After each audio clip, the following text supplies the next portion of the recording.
Hello guys, क्या आपने कभी सोचा है जो हमारा नाइट स्काई है हमें डार्क क्यों दिखता है रात को? तो आप में से कई लोग ये कहेंगे कि सूरज की रोशनी नहीं आती है इसलिए हमें डार्क दिखता है।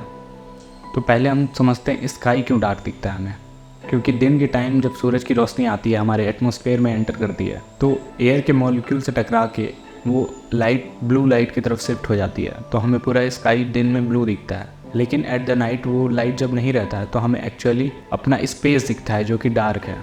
तो सवाल ये होना चाहिए कि हमारा स्पेस क्यों डार्क दिखता है। तो आज हम इसी टॉपिक पे बात करेंगे कि जो हमारा पूरा स्पेस है, ये पूरा यूनिवर्स है, हमें डार्क क्यों नज़र आता है। जबकि आप किसी भी डायरेक्शन में, स्पेस के किसी भी डायरेक्शन में अगर आप पॉइंट करके उसको जूम आउट करते हैं तो आप उसी डायरेक्शन में आपको इनफाइनाइट गैलेक्सी और स्टार देखने को मिलेंगे।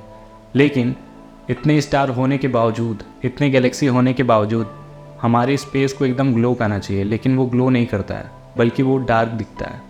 ऐसा क्यों होता है? इसी कॉन्ट्राडिक्शन को बोला जाता है ओलिवर पैराडॉक्स। आज हम इसी पैराडॉक्स के ऊपर बात करेंगे और जानने की कोशिश करेंगे कि जो हमारा नाइट स्काई है वो इतना डार्क क्यों है जबकि उसको ब्राइट होना चाहिए था। तो चलिए स्टार्ट करते हैं। ओलिवर पैराडॉक्स होता क्या है? ओलिवर पैराडॉक्स ये बोलता है कि जो हमारा यूनिवर्स है वो इनफाइनाइटली फैला हुआ है, और इनफाइनाइटली फैलने के कारण इसके अंदर इनफाइनाइटली गैलेक्सी और स्टार अवेलेबल हैं। स्पेस के किसी भी डायरेक्शन में अगर आप देखते हैं तो आपको उस डायरेक्शन में इनफाइनाइट गैलेक्सी और स्टार देखने को मिलेंगे, जिसकी इंटेंसिटी हमारे सन के मुकाबले कई लाखों गुना ज़्यादा है। तब भी हमें तो इस हिसाब से तो हमारा जो पूरा का पूरा स्पेस है उसको ग्लो करना चाहिए, लेकिन वो ग्लो नहीं करता बल्कि वो डार्क दिखता है। ऐसा क्यों होता है? तो हम पहले कुछ हाइपोथेसिस देख लेते हैं। तो सबसे पहला जो हाइपोथेसिस आता है वो ये आता है कि हमारे यूनिवर्स में जितने भी स्टार्स हैं वो यूनिफॉर्मली नहीं फैले हुए हैं। वो कहीं कहीं पे स्टार्स मौजूद हैं जहाँ पे हमको स्टार दिखते हैं, बाकी जगह पे कोई स्टार मौजूद नहीं है। लेकिन मॉडर्न रिसर्च से ये पता चला है कि जो हमारा पूरा यूनिवर्स है उस यूनिवर्स के अंदर यूनिफॉर्मली स्टार्स और गैलेक्सी फैले हुए हैं। आप किसी भी डायरेक्शन में पॉइंट आउट करेंगे तो वहाँ पे आपको बिलियंस ऑफ बिलियंस गैलेक्सी या स्टार मिलेंगे। तो ये थ्योरी ओलिवर पैराडॉक्स को सॉल्व करने में फेल हो चुकी है।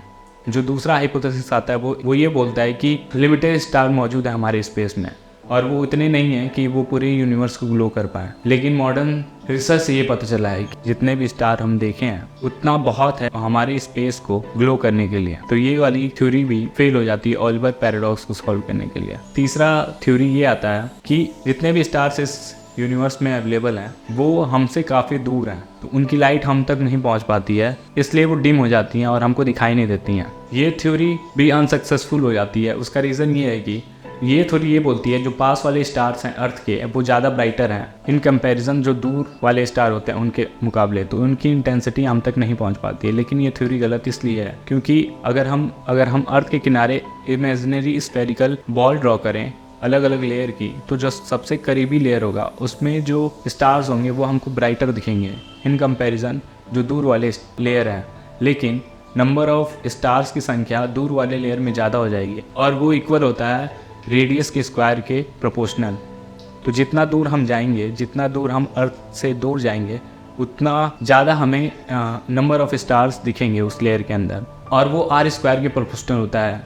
अगर एग्जांपल के तौर पे मैं आपको समझाऊं, जो सबसे करीबी वाला लेयर है अगर उसमें एक तारा है तो दूसरे नंबर पे स्फेरिकल आएगा उसके रेडियस के स्क्वायर के मुकाबले उसमें 4 स्टार अवेलेबल है, और जो तीसरे नंबर पे आएगा लेयर उसमें 9 होने चाहिए। तो इस हिसाब से ये जितना हम दूर अर्थ से जाएंगे उतना नंबर ऑफ स्टार्स उस स्फेयर में इंक्रीज़ करते जाएंगे। और जो इंटेंसिटी का फॉर्मूला होता है वो होता है इन्वर्सली प्रोपोर्शनल रेडियस के।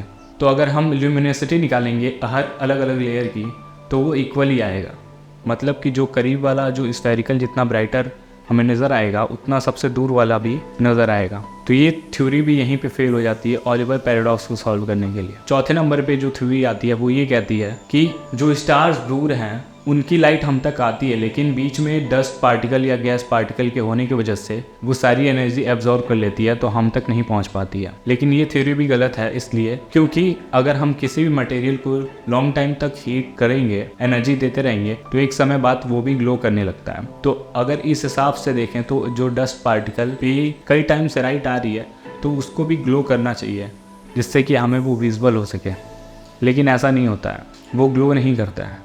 तो ये थ्योरी भी फेल हो जाती है ओलिवर पैराडॉक्स को सॉल्व करने के लिए। तो ये जितने भी थ्योरीज थी, जितने भी हाइपोथेसिस थी, ये सारी फेल हो जाती हैं ओलिवर पैराडॉक्स को सॉल्व करने के लिए। ये बताने के लिए हमारा स्पेस क्यों डार्क दिखता है। तो चलिए हम बात कर लेते हैं एक्चुअल सॉल्यूशन की, जो कि ये बोलता है कि हमारा जो स्पेस है वो क्यों डार्क दिखता है। तो जो ओलिवर पैराडॉक्स का जो सॉल्यूशन है, हमारा जो स्पेस है वो क्यों डार्क है, इसका जो रियल सॉल्यूशन है वो ये है कि हमारा जो यूनिवर्स है, यूनिवर्स में जितने भी गैलेक्सी और स्टार्स हैं हमारे अर्थ से वो दूर जा रहा है, क्योंकि जो यूनिवर्स है हमारा वो एक्सपेंड कर रहा है और वो कॉन्टिन्यूसली एक्सपेंड कर रहा है, क्योंकि वो गैलेक्सी और स्टार हमसे दूर जा रही हैं। तो उनका जो लाइट, हम जो उनसे लाइट निकल रही है वो रेड शिफ्ट होके इंफ्रारेड में शिफ्ट हो गया है, विजुअल लाइट से शिफ्ट होके इंफ्रारेड में शिफ्ट हो गया है। इसलिए हमें कई सारी जो स्टार्स और गैलेक्सी है वो हमें नहीं दिखते हैं, क्योंकि वो इंफ्रारेड में शिफ्ट हो चुके हैं, नेकेड आई से हम नहीं देख सकते हैं। तो इसलिए जो हमारा स्पेस है पूरा वो हमें डार्क इसीलिए दिखाई देता है, क्योंकि काफ़ी ज़्यादा जो स्टार्स और गैलेक्सी इस यूनिवर्स में, हमारे स्पेस में, उनका लाइट इंफ्रारेड में शिफ्ट हो चुका है। और अगर हम और दूर जाते हैं इस यूनिवर्स में, स्पेस में और दूर जाते हैं, तो एक डिस्टेंस के बाद जो यूनिवर्स का रेट ऑफ एक्सपेंशन है वो लाइट की स्पीड से भी तेज़ी से वो एक्सपेंड कर रहा है। तो उसमें तो जो उस गैलेक्सी और स्टार जिसका स्पीड लाइट की स्पीड से भी तेज़ी से वो एक्सपेंड कर रहा है, उनकी लाइट तो हम तक कभी रीच ही नहीं कर पाएगी। इसलिए इस स्पेस में कुछ स्टार और गैलेक्सी का लाइट हम तक कभी पहुंच ही नहीं सकता, और कुछ स्टार और गैलेक्सी का जो लाइट है वो इंफ्रारेड में शिफ्ट हो चुका है। इस वजह से जो हमारा स्पेस है वो हमें डार्क नज़र आता है, लेकिन वो डार्क है नहीं है। अगर हम इंफ्रारेड से देखें तो हमारा पूरा जो स्पेस है वो ग्लो करता है।